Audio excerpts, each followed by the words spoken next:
చూపులకెన్నడు దొరకనిది రంగు రూపు లేని మది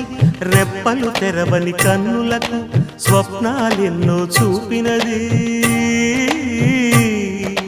వెచ్చని చెలిమిని పొందినది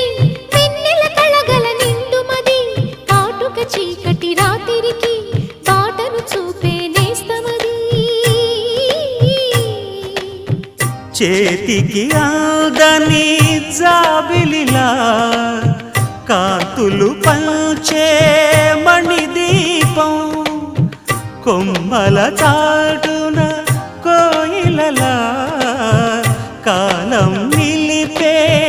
అనురాగం అడగని వరములు కురిపించి అమృత వర్షిణి అని